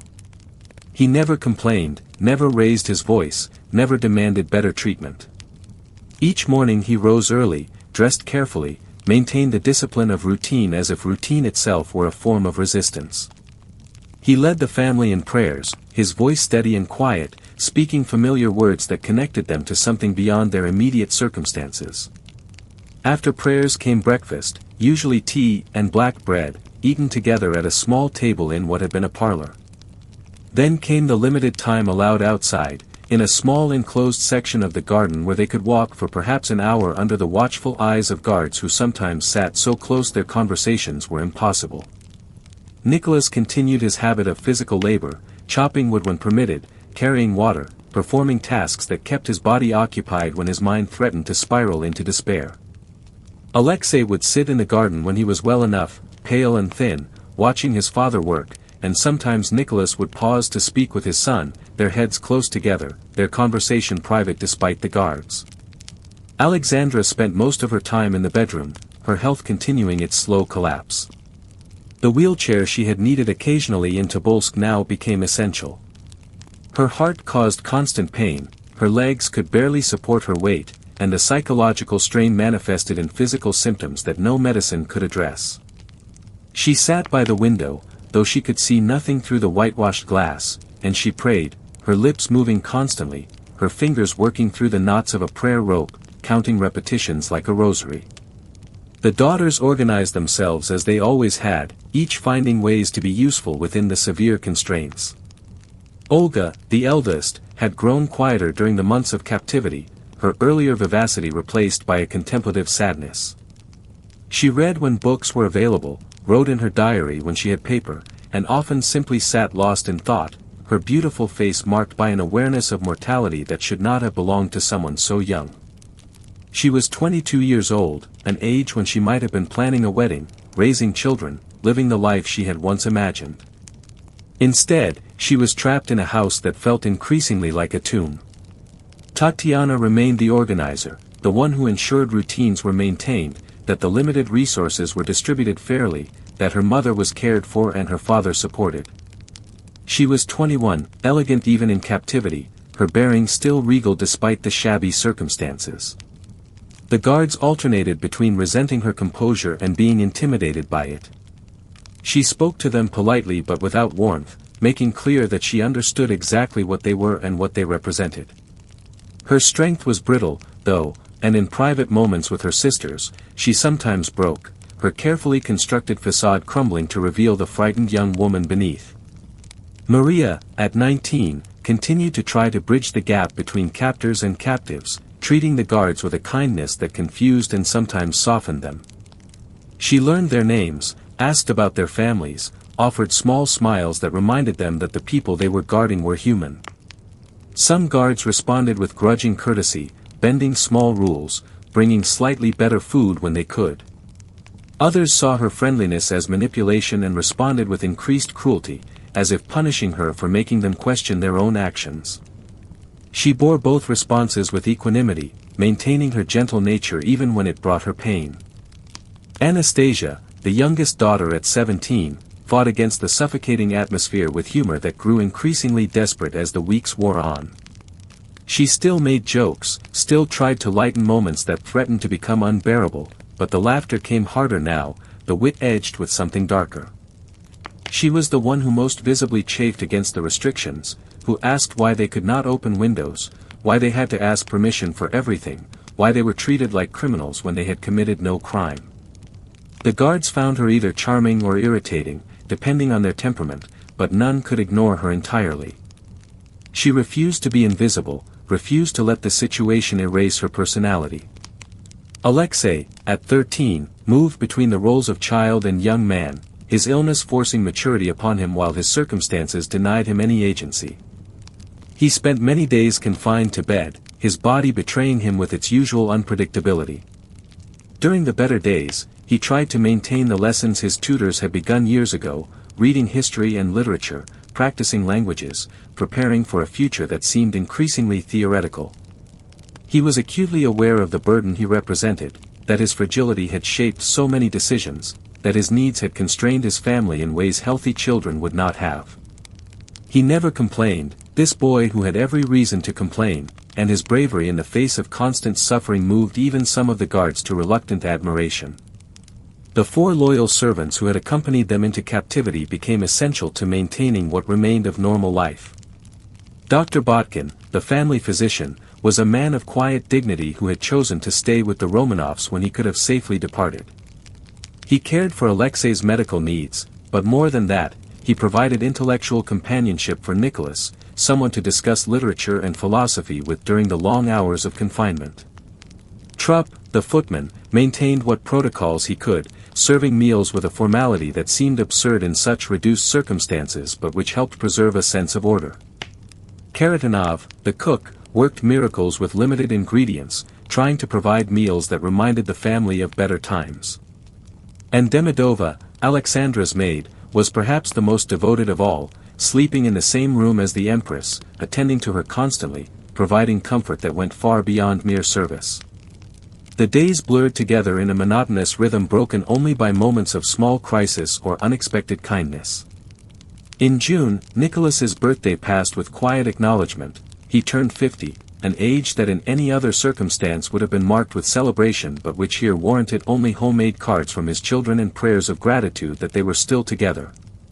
Alexandra organized what small celebration she could, and for an evening, they tried to pretend this was simply another family gathering, that the guards in the hallway and the painted windows were not there. The outside world continued its violent transformation, but news reached the house only in fragments. Russia was in the midst of civil war, the Bolsheviks fighting against white armies that sought to overthrow them, foreign powers intervening, the country tearing itself apart. One of the white armies was advancing toward Ekaterinburg, and rumors reached even the isolated Romanovs that rescue might be possible, that loyalists were coming to free them. These rumors brought both hope and terror, hope that their ordeal might end, terror of what might happen if the Bolsheviks decided they could not allow the family to be rescued. The commandant changed in early July. Avdiyev, deemed too lenient by local Bolshevik leadership, was replaced by Yakov Yurovsky, a man of very different character. Yurovsky was a former photographer and watchmaker, methodical and efficient, a true believer in Bolshevik ideology who saw the Romanovs not as people but as historical necessities to be dealt with. He brought with him a new detachment of guards, men chosen for their reliability, their ideological purity, their willingness to follow orders without question. The atmosphere in the house shifted immediately. The new guards were harder, less susceptible to Maria's kindness or Anastasia's humor. Rules were enforced more strictly. The family's already limited privileges were further reduced. Yurovsky himself was polite but cold, addressing Nicholas as Nicholas Alexandrovich, rather than any title, making clear through tone and demeanor that whatever status the family had once held was now utterly void. Alexandra, with the intuition of someone who had lived through years of political upheaval, sensed that this change meant something ominous. She spent more time in prayer, her lips moving constantly, her fingers working through prayers with an urgency that suggested she knew time was running short. She wrote less in her diary now, perhaps sensing that words committed to paper might soon be evidence, might be used against those she loved. Instead, she focused on her children, on memorizing their faces, on treasuring each moment they spent together. The family had developed small rituals to mark the passing of time and maintain connection. Each evening, after the guards delivered their meager dinner, they would gather in the common room and read aloud. Nicholas had a beautiful reading voice, and he would choose passages from literature or history, transporting them all temporarily to other times and places. The girls would sew, mending clothes that were wearing thin, or work on small embroidery projects that gave their hands something to do. Alexei would lean against his mother, and she would stroke his hair, the simple maternal gesture connecting them across all that had been lost. They celebrated Alexei's 14th birthday on July 12, 1918, with a poignancy that everyone felt but no one spoke aloud. He was officially now a young man, though he looked younger, his illness having stunted his growth. His sisters gave him drawings they had made, his parents gave him their blessings, and for a few hours, they pretended that birthdays still mattered, that there would be more of them, that the boy had a future to grow into. But even as they celebrated, preparations were underway that they knew nothing about. Yurovsky had received orders from Moscow, encoded telegrams that authorized what was euphemistically termed special measures. The advancing White Army was less than a week away from Ekaterinburg. The Ural Soviet had to make a decision: move the prisoners again, which was dangerous and complicated, or eliminate the problem permanently. They chose elimination, and Yurovsky began to plan with the precision he had once applied to photography and watchmaking. The final days passed in a strange suspended state, time moving both too quickly and too slowly. The family continued their routines because routines were all they had, small acts of normalcy that held chaos at bay. Nicholas read his daily office, marking passages in his prayer book with careful attention. Alexandra sat by the window she could not see through, her hands folded around her prayer rope, her lips forming words that had comforted her through decades of fear and joy. The children played quiet games, wrote in journals, spoke in low voices about memories from another life that felt increasingly distant.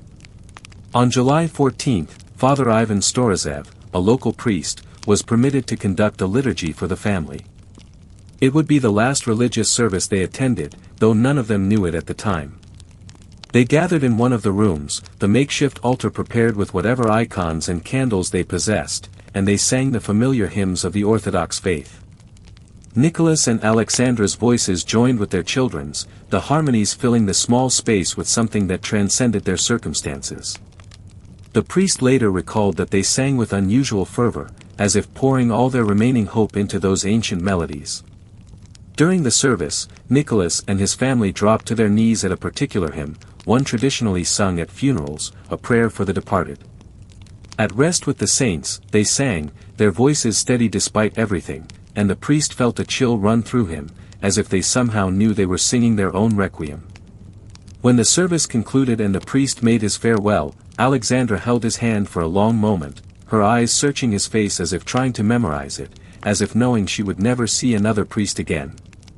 The summer heat pressed down on the house, making the small room stifling despite the painted windows that blocked both view and ventilation. Alexei lay listless in the heat, his body struggling with the temperature in ways that healthy children would not have. His sisters took turns sitting with him, reading to him, trying to keep his spirits up even as their own flagged. Maria sang softly, her voice carrying old lullabies from their childhood, when nurses had sung them to sleep in palatial nurseries that seemed now like something from a fairy tale. Yurovsky moved through the house with increased frequency, checking details, making notes, his presence creating an atmosphere of foreboding that even the guards felt.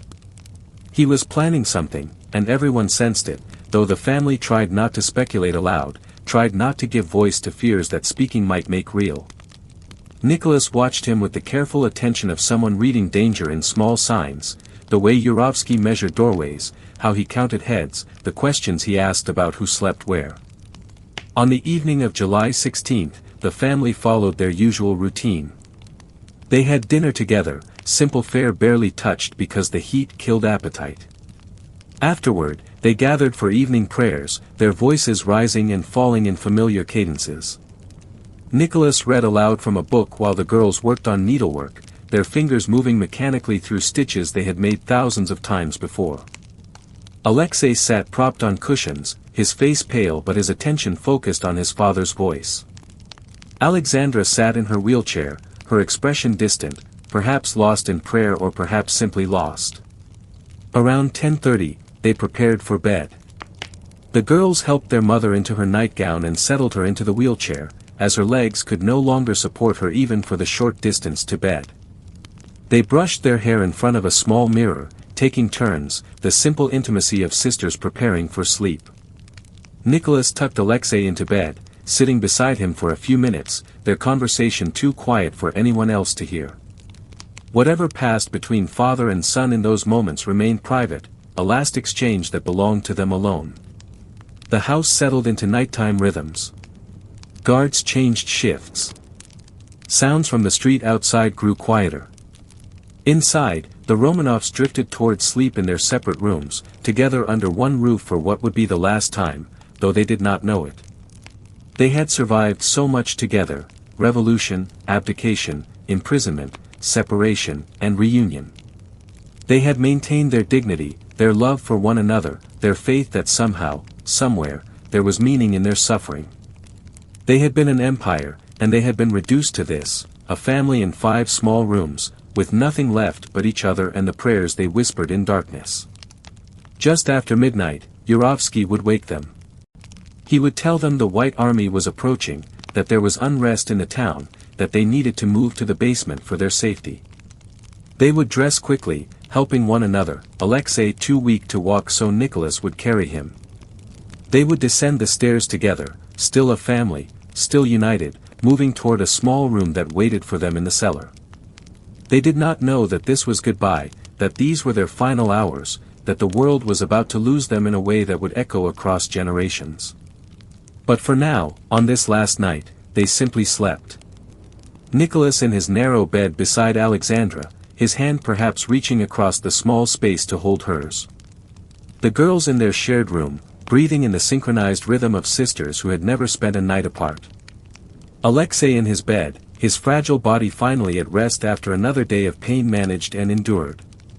And in the morning, they would wake one last time, not knowing that morning would be their last, that the sun rising over Ekaterinburg on July 17, 1918, would see the end of the Romanov dynasty and the end of 7 lives that had been shaped by history and would be consumed by it.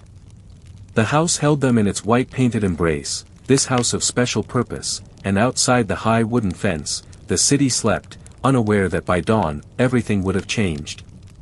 The world would wake to news that would shock and horrify, to an ending so brutal and final that it would be debated and mourned for 100 years. But for these last few hours, there was only darkness and sleep and the quiet breathing of a family that had survived everything except the moment that was coming, the moment that waited in the basement, patient and inevitable as time itself. The story was moving toward its conclusion, toward that small room with no furniture and no windows, toward the men with guns and the orders they had been given, toward an ending that would be over in minutes but would reverberate through eternity. But that ending, that terrible final chapter, still waited in the future, hours away, and for now, the Romanovs slept, together and unaware, a family dreaming whatever dreams come to those who have lost everything except each other. There are moments in history that arrive wearing the disguise of ordinariness, moments when the world tilts on an axis so quietly that no one hears the shifting. The hours after midnight on July 17, 1918, were such a moment. The house on Voznesensky Prospect sat in darkness, its painted windows revealing nothing to the street outside, its inhabitants sleeping behind locked doors they had not chosen. Inside, the guards moved with practiced silence, boots soft on floorboards, cigarettes glowing in the dim hallway light. And Yurovsky, the methodical commandant, checked his pocket watch one more time, counting down to an hour that had been decided in coded telegrams from Moscow. At approximately 12:30 in the morning, he began to wake the house. First the servants, roused from their quarters with curt instructions to dress.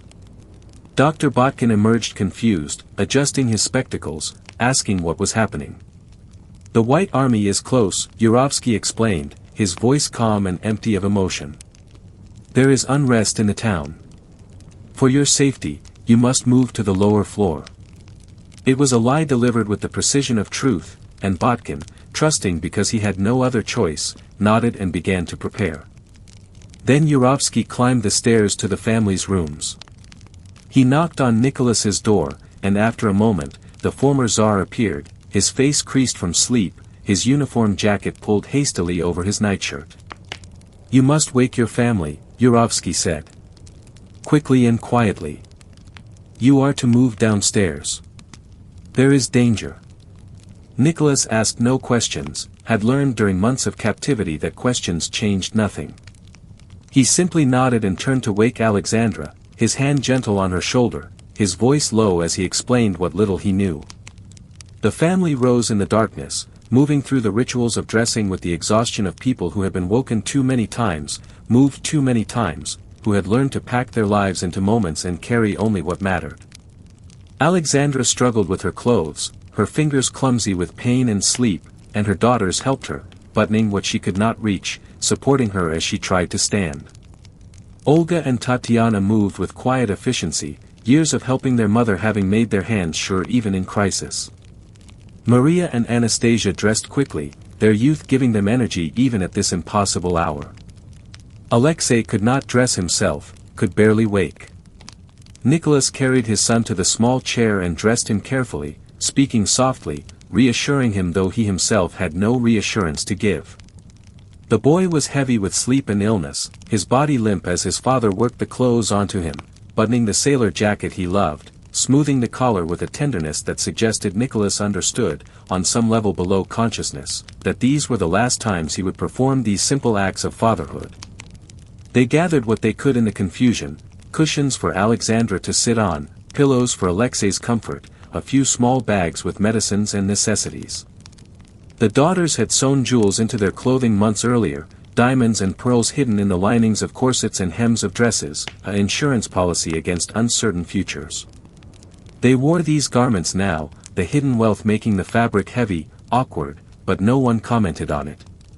Such precautions had become normal in a world where nothing was certain except uncertainty itself. By 1:30 in the morning, they were ready. Nicholas carried Alexei in his arms, the boy's head resting against his father's shoulder, half asleep and confused. Alexandra was placed in a wheelchair, pushed by one of the guards, her hands clutching the armrests, her breathing labored.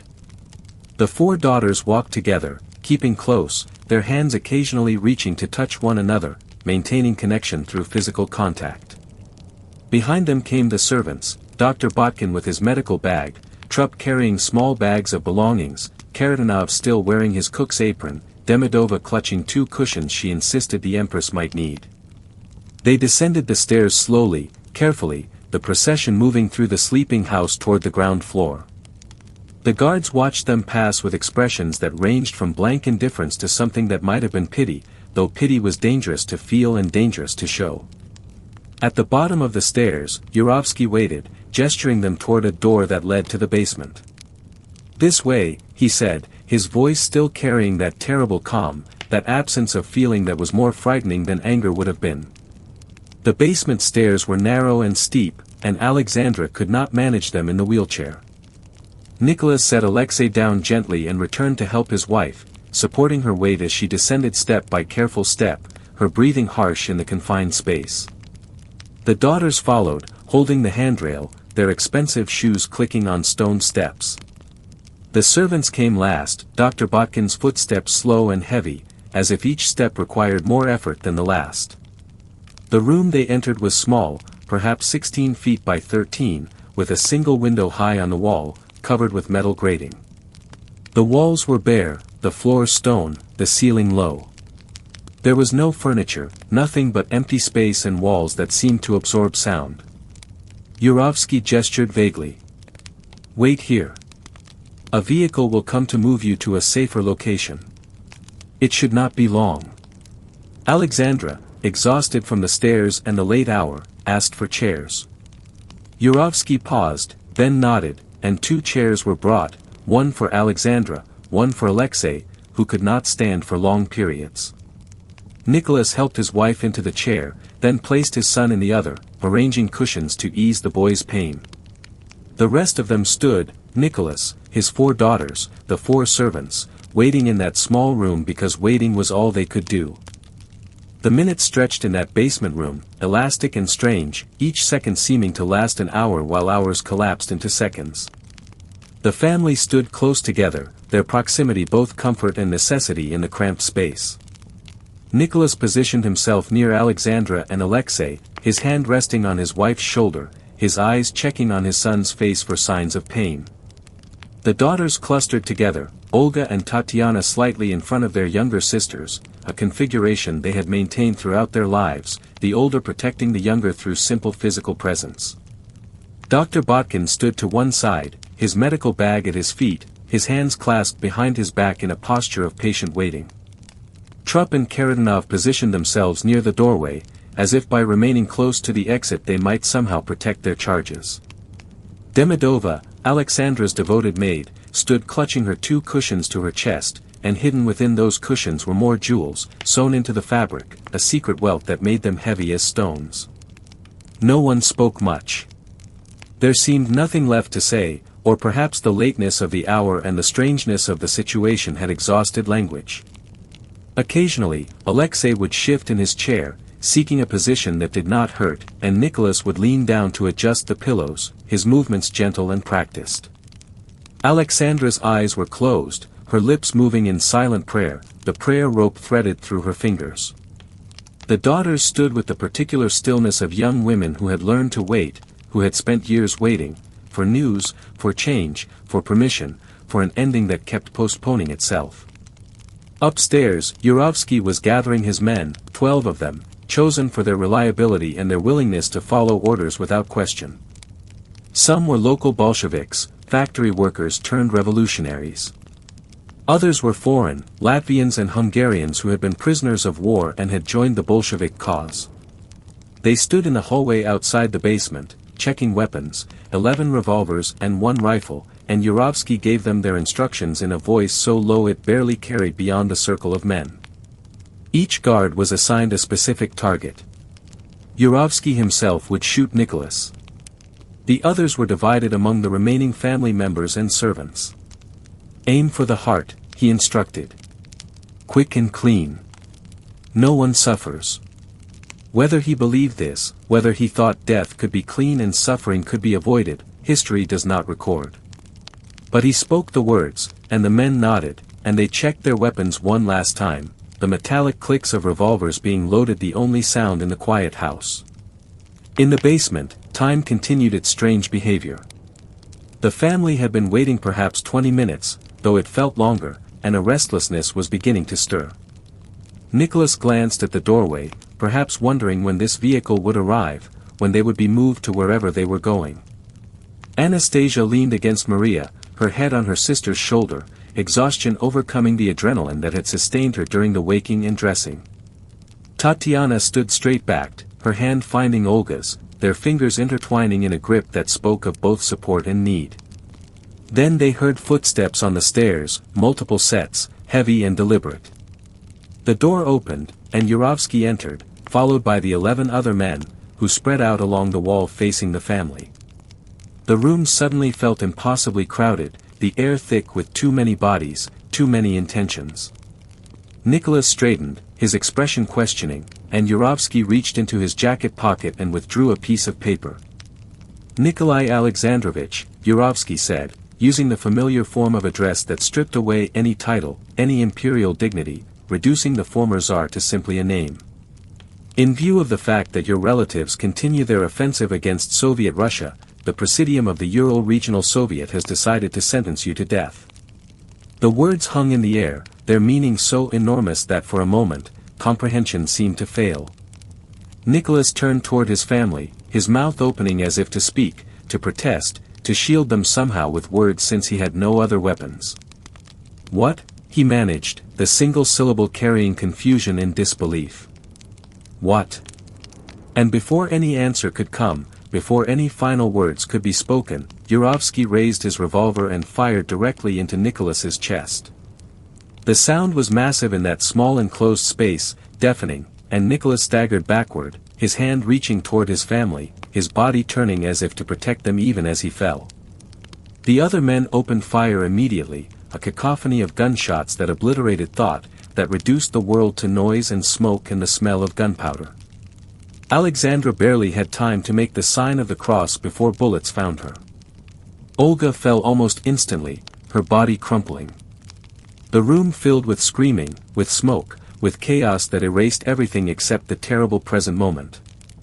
Alexei remained in his chair, frozen in shock or perhaps protected initially by his position, and his sisters, some of them still standing, moved toward him instinctively, trying even now to protect their baby brother.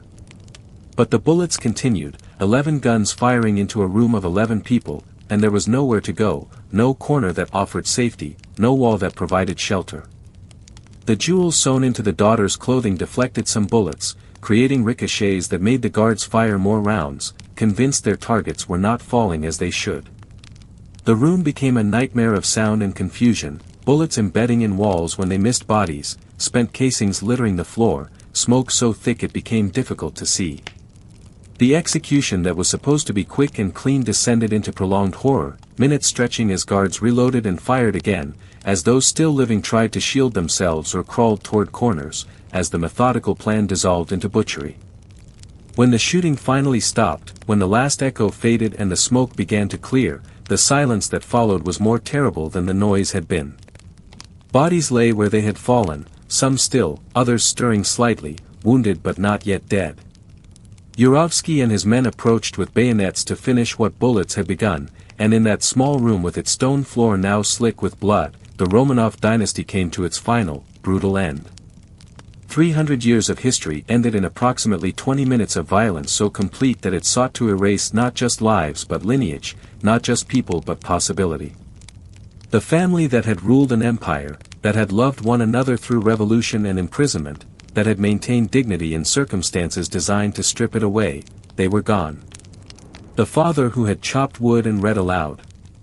The mother who had prayed without ceasing.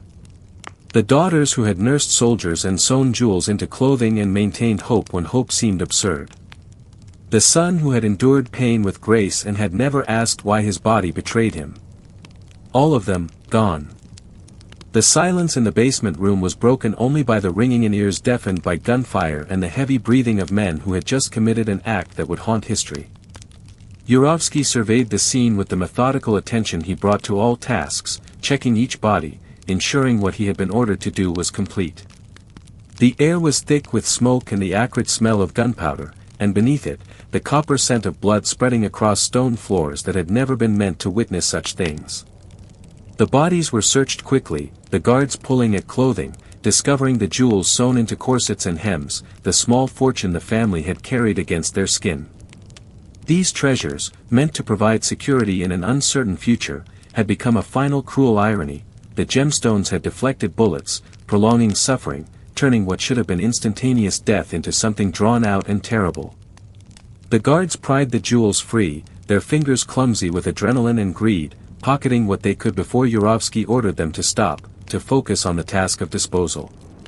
Trucks waited outside, their engines running to mask any sounds that might have carried beyond the high fence. The bodies were wrapped in sheets and carried up the narrow basement stairs, their weight awkward, the stairs slippery now with blood that guards tracked with their boots.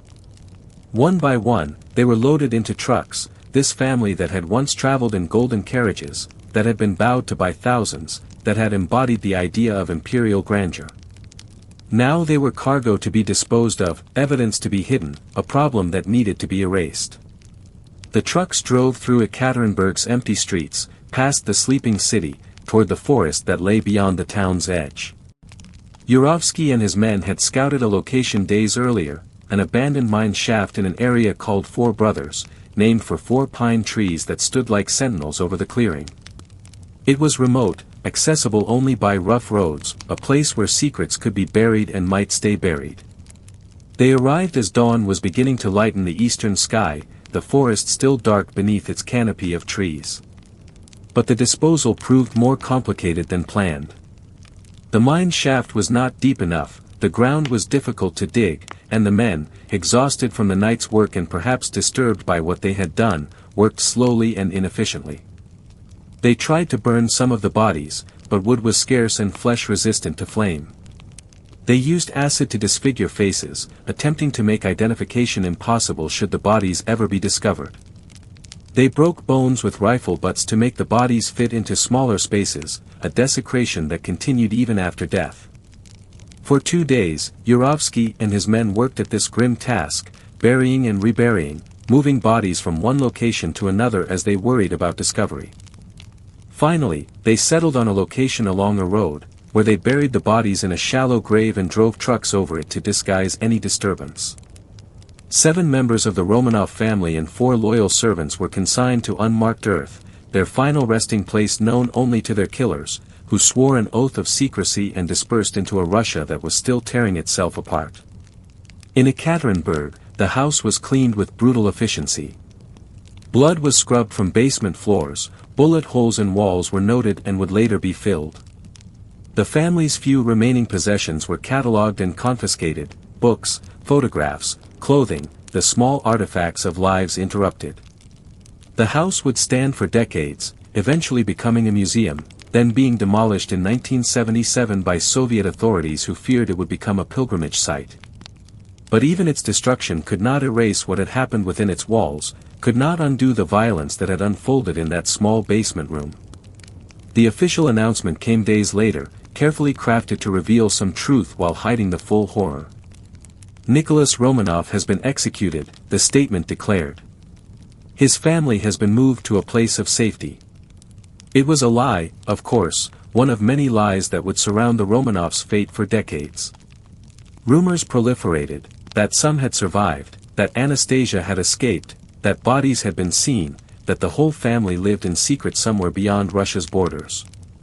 These rumors would persist for nearly a century, fed by hope and denial and the simple human inability to accept that an entire family could be erased so completely, so brutally. The White Army reached Ekaterinburg 8 days after the murders, and investigators immediately began searching for the family. They found the house, found evidence of what had happened in the basement, but they could not find the bodies. Yurovsky's secret held. For 79 years, the exact location of the grave remained unknown, protected by the silence of men who took that knowledge to their own graves, who never spoke of that night, who carried what they had done into whatever peace or torment awaited them after death. The world that had known the Romanovs struggled to process their disappearance. Relatives in Europe held out hope for years, believing the rumors of survival, investigating every claim of escaped Grand Duchesses or hidden Tsarevics. Queen Mary of Britain kept photographs of the family on her desk until her death, never quite accepting that her cousins were gone. The Orthodox Church, which had once crowned Nicholas as God's anointed ruler on earth, eventually canonized the family as passion-bearers, saints who had suffered martyrdom, their deaths transformed from political murder into religious sacrifice. In 1991, after the Soviet Union's collapse, amateur investigators used clues from Yurovsky's written account of that night to search the forest near Ekaterinburg. They found bones in a shallow grave beside an old road, exactly where Yurovsky had described. DNA testing confirmed what history had long suspected: 9 bodies, including Nicholas, Alexandra, and 3 of their daughters. 2 bodies were missing, likely buried separately, and in 2007, those 2 were found, a short distance away. Alexei and one of his sisters, probably Maria, had been given a slightly different grave, perhaps as a final attempted obfuscation. The bones were examined, analyzed, their identity confirmed through forensic science that would have seemed like magic to those who buried them. They told a story the Romanovs' killers had tried to hide, about the violence of their deaths, about the jewels that had made killing harder, about the attempts to destroy bodies after death. The bones were finally given proper burial in 1998, interred in the Peter and Paul Cathedral in St. Petersburg, where other Romanovs rested. The family was together again, separated from their deaths by 80 years, from their reign by even longer, but reunited in a church whose bells had once rung for their coronations and marriages and births. The story of the Romanovs did not end in that basement, though their lives did. Stories this powerful never truly end, they transform, becoming something larger than the events themselves, becoming symbols and warnings and reminders of how quickly the world can change, how completely power can evaporate, how love endures even when everything else is stripped away. For more than a century now, people have returned to this family, to their photographs and letters and diaries, trying to understand not just how they died but how they lived, what they meant, what their ending teaches us about empires and revolutions and the terrible price of being caught between history's grinding gears. There is something profoundly human in how they faced their end, something that transcends politics and ideology. They were not perfect. Nicholas was stubborn and politically naive, Alexandra was rigid and prone to mysticism, their decisions contributed to the revolution that destroyed them. But in their final months, stripped of power and pretense, they were simply a family that loved one another, that maintained dignity in circumstances designed to humiliate, that refused to let suffering erase their humanity. They read together, prayed together, supported one another through illness and fear and the terrible uncertainty of not knowing what came next. The children, particularly, haunt the imagination. Olga, who should have had decades ahead of her, who wrote poetry and dreamed of simpler lives. Tatiana, who organized and protected, who nursed wounded soldiers with such compassion. Maria, whose kindness reached even those who guarded her as prisoners. Anastasia, whose humor and spirit refused to be extinguished even in darkness. And Alexei, the fragile boy who bore his suffering with such grace, who never asked why his body was broken, who loved his family with the fierce devotion of someone who understood how precious they were. Their photographs show us faces that seem impossibly young, impossibly innocent, caught in a historical moment that devoured them. They smile at cameras, pose in gardens, hold small dogs and wear sailor suits and look like children from any era, any place. Until you remember where those photographs end, until you remember that those smiling faces would be shattered by bullets in a basement, and then the images become unbearable, beautiful, and unbearable at once. The servants who died with them, Dr. Botkin, who chose loyalty over safety, Trupp, who maintained dignity even in degradation, Karatanov, who cooked simple meals and made them feel like care, Demidova, who clutched cushions filled with jewels and probably prayers, they too deserve to be remembered, these people who had no imperial blood but who shared an imperial fate, who died because they refused to abandon those they served, who understood that some bonds transcend self-preservation. The executioners, too, are part of this story, though we speak of them less. They were men who believed they were serving history, serving revolution, serving a future that required the past to be violently erased. Most of them lived ordinary lives after that night, returned to families, held jobs, grew old. Some felt guilt, or so their children later claimed. Others maintained to their deaths that they had done what was necessary, that the Romanovs were symbols that had to be destroyed for the new world to be born. History has not been kind to them, remembering them primarily as murderers of children, but they saw themselves as soldiers in a war against an unjust order. And Yurovsky, the methodical organizer of it all, he lived until 1938, dying of a peptic ulcer at age 60. He wrote an account of that night, justifying his actions, describing the logistics with the same precision he had brought to the execution itself. He never expressed remorse, maintained always that it was necessary, that he had simply followed orders, fulfilled a revolutionary duty. Yet those who knew him said he was often quiet, withdrawn, that he slept poorly, that he seemed haunted by something he would not name. Perhaps even believers in historical necessity cannot entirely escape the weight of what they have done. The house where it happened became a site of pilgrimage despite official attempts to suppress its significance. People left flowers at the fence, prayed in the street outside, treated the location as sacred despite or perhaps because of what had occurred there. When Soviet authorities demolished it in 1977, they intended to erase this reminder, but they only amplified its power. The empty space where the house had stood became even more potent, absence more evocative than presence. Eventually, after the Soviet Union's fall, a church was built on the site, the Church on the Blood, its name acknowledging plainly what happened there, transforming murder site into memorial, violence into veneration.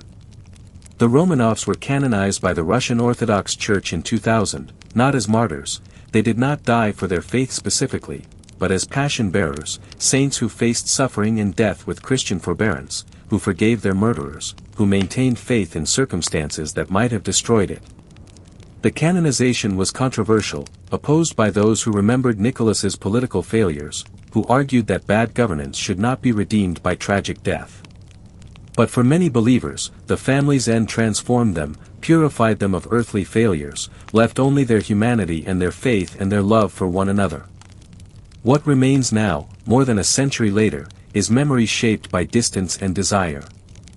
We can never truly know them, these people whose lives were so documented yet so distant from our own experience. We have their photographs, their letters, their diaries, their DNA, but we cannot have them back, cannot undo what was done, cannot save them from their fate. We can only remember, and in remembering, try to honor not just who they were but what they represent, about the fragility of power, the endurance of love, the capacity for both cruelty and compassion that exists in every era, including our own. The story of the Romanovs is a reminder that history is made of human beings, not abstractions. Behind every revolution are families torn apart.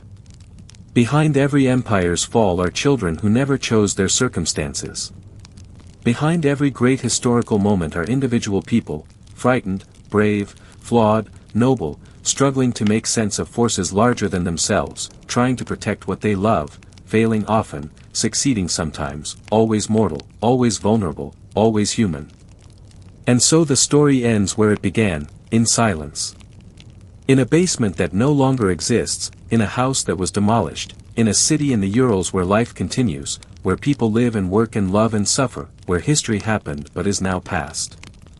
The Romanovs are gone, their empire dust, their palaces museums, their story told and retold until it has become legend, myth, the kind of tale that people whisper to one another in the dark hours before sleep, when the world is quiet and the past feels close and the weight of what humans do to one another presses down like something physical, something real. They were an empire, and they became a family, and then they became memory, and perhaps that is all any of us become in the end, stories told by those who come after, warnings and lessons and reminders that we were here, that we mattered, that we loved and suffered and tried, in our imperfect ways, to face whatever came with as much grace as we could summon. The Romanovs did that. In their final months, stripped of everything except each other, they showed us what remains when power is gone, when wealth is meaningless, when only love and dignity and faith still have value.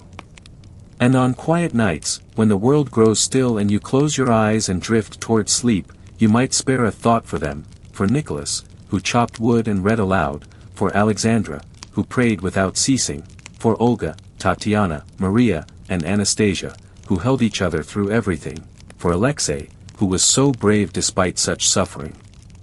They are gone, but they are not forgotten.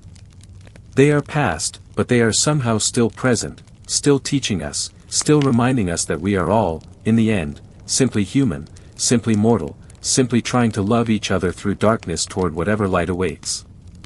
Rest now. Let their story settle into the quiet places where memory lives. Let it remind you to hold close those you love, to forgive what can be forgiven, to face tomorrow with whatever courage you can find. The Romanovs are sleeping now, finally at peace, finally together, finally beyond the reach of history's cruelties.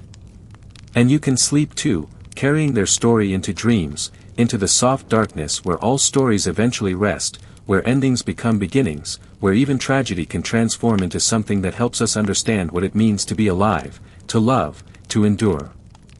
Good night.